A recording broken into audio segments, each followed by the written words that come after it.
Hello friends, आज मैं आपको paper fourth understanding discipline school subject अनुशासन और स्कूल के विषय को समझना का सेमेस्टर फर्स्ट का यूनिट 2 का एक topic professional qualities of teacher जो है उसके बारे में आज मैं बताऊंगा। ये अक्सर 5 मार्क्स में क्वेश्चन आते हैं, इससे 10 मार्क्स के क्वेश्चन नहीं नाक के बराबर आते हैं। तो मैं इसके बारे में बताऊंगा एक एक करके। चलिए देखते हैं आगे क्या है। पहला है नॉलेज ऑफ कंटेंट्स, सामग्री का ज्ञान। तो ये जो है ये काफ़ी एक शिक्षक के विषय के लिए ये काफ़ी आवश्यक था। ठीक है, ये पॉइंट ऑफ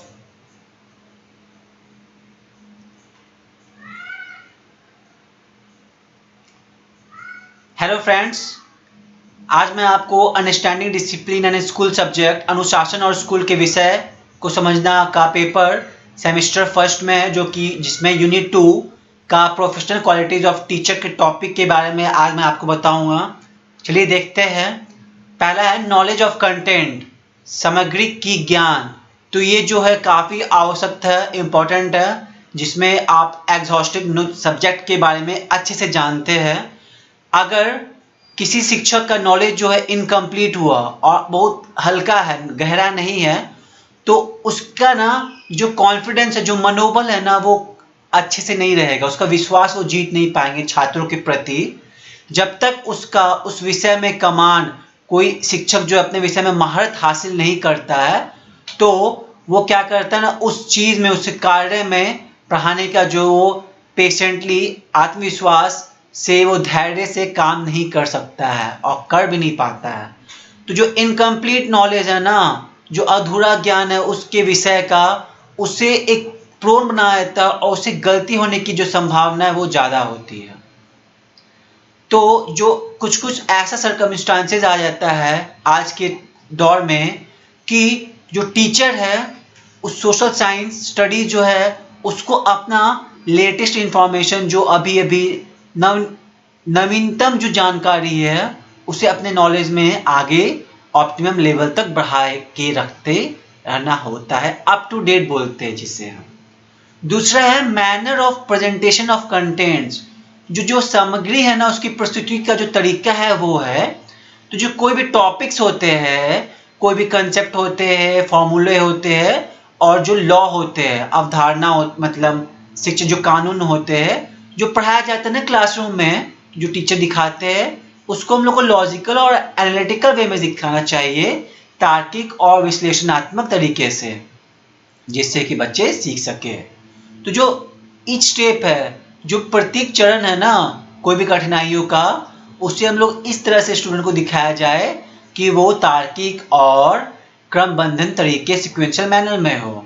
तो इस टीचर्स क्या होगा, इसे टीचर को समझ में आएगा कि जो नेचर है बच्चों का, उसको अच्छे से पढ़ा सके।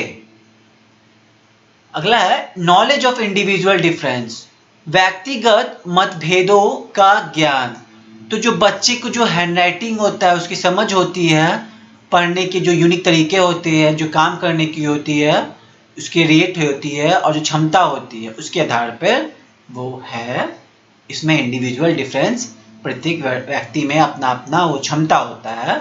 तो जो ये ज़रूरी है कि एक अच्छे टीचर को लिए कि उसे पता होना चाहिए कि अलग अलग विद्यार्थी में अलग अलग डिफरेंसेज होती है, व्यक्तिगत अंतर होते हैं। तो जो टीचर है पढ़ाता है वो इसको संदर्भ में रखे इंडिविजुअल डिफरेंसेस, तब अगर वो ऐसा रखेगा तो वो अच्छे से पढ़ा नहीं पाएगा कि हाँ ये तेज है, ये अच्छा नहीं पढ़ता है, तो हम सिर्फ जो तेज वाला को उसको ही पढ़ाएंगे। तो इसमें क्या होगा, उसमें टीचर जो है वो कभी भी सक्सेस नहीं पा सकता है और ना ही बच्चों सक्सेस पा सकता है।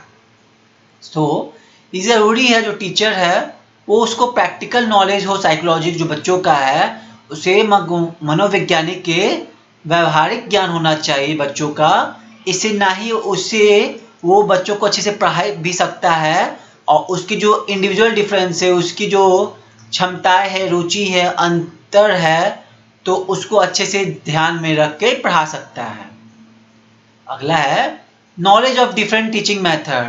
जो नॉलेज है विभिन्न विभिन्न शिक्षण विधियों का जो ज्ञान है वो है। जैसे कि कोई भी शिक्षक का जो मास्टरी होता है कोई भी सब्जेक्ट का, तो उसे पता होना चाहिए वो अच्छा और इफेक्टिव टीचिंग मेथड का यूज़ किया जाना होना चाहिए कोई भी सब्जेक्ट ने, तभी जाके वो जो टीचिंग है वो इफेक्टिव होगा, महत्व होगा। तो टीचर को जो है ना एम्स और ऑब्जेक्टिव सब्जेक्ट का क्लियरली इंडिकेट होना चाहिए, समझ में होना चाहिए, जिससे जो टीचिंग वीचिंग है उसका कोई भी सर्कमस्टांसेस में वो कोई भी रेफरेंस दे के उसका एम एंड ऑब्जेक्टिव वो रेफर कर सकता है। तो इसमें जो वैरायटी न एब्स्ट्रैक्टिवनेस है ना, वो वैरायटी होता है सब्जेक्ट के हिसाब से और वो काफ़ी कठिनाई का होता है। तो वैसे परिस्थिति में जो टीचर है वो इफेक्टिव टीचिंग मेथड्स को, जैसे कि होता है वो inductive, deductive, analytical method use कर सकता है मैथ्स में, या सिंथेटिक मेथड, या research method, laboratory method, project method, अलग अलग कोई भी मेथड, जिससे कि जो स्टूडेंट है उसे सीखने के लिए काफ़ी कुछ सीखने का अवसर मिले और काम करके सीखने से वो काफ़ी उसे समझ में आने लगेगा और उसको वो जो सीखने का चीज़ है वो पढ़ाई स्थायी हो जाएगा। जो सुटेबल टीचिंग है ना वो एक सेलेक्टेड कीपिंग रहता है, ध्यान में रख के इंडिविजुअल डिफरेंसेस के, उसके रुचि को, उसकी ज़रूरत को, उसकी काबिलियत स्टूडेंट की जो होती है उसके हिसाब से। तो ये पॉसिबल है जब टीचर को डिफरेंट मेथड ऑफ टीचिंग को पता होना चाहिए, तब उससे जाके वो सीख सकता है, उसे ज्ञान अच्छे से दे सकता है। अगला डिफरेंशिएशन ऑफ इंस्ट्रक्शन, निर्देश का अंतर। ठीक है, तो इसके सामान्य रूप से सीखने की जो सहायता होती है, सपोर्टिंग लर्निंग मटेरियल होती है, वो जनरली जो होता है वो ज़्यादा होता है।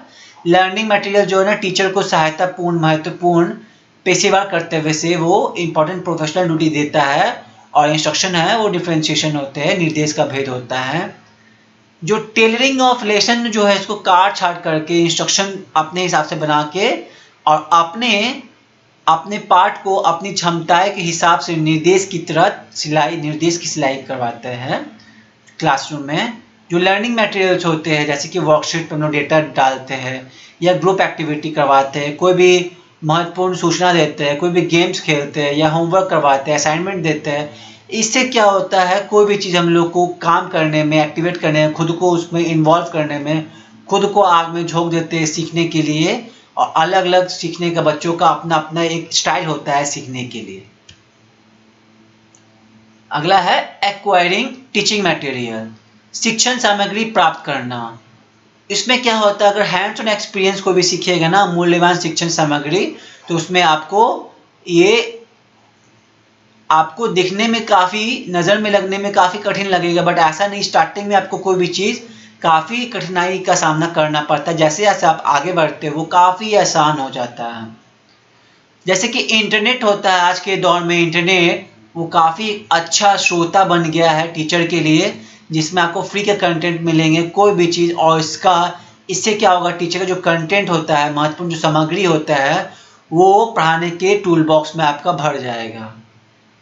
टीचर जो है अपना खुद का मटेरियल बनाता है, जो भी कुछ सीखना होता है कोई मटेरियल से, उससे क्या होता है वो एक अपना एसेट बनाता है, जिससे वो अगला बार पढ़ाएगा उसी यूनिट से देख के बना सकता है आपका एसेट से। ठीक है, ये भी कोई भी इन्वेस्टमेंट है, क्या चीज़ का इन्वेस्टमेंट है, शिक्षण का, समय का, पैसे का, एक कोई अच्छा टीचर पढ़ा रहा है उसके मटेरियल का, ये सब इन्वेस्टमेंट किस चीज़ का है, अच्छा निवेश है अच्छा पढ़ाने के लिए। तो चलिए आज का टॉपिक समाप्त होता है। Please like, comment, subscribe and share to your friends. Thank you.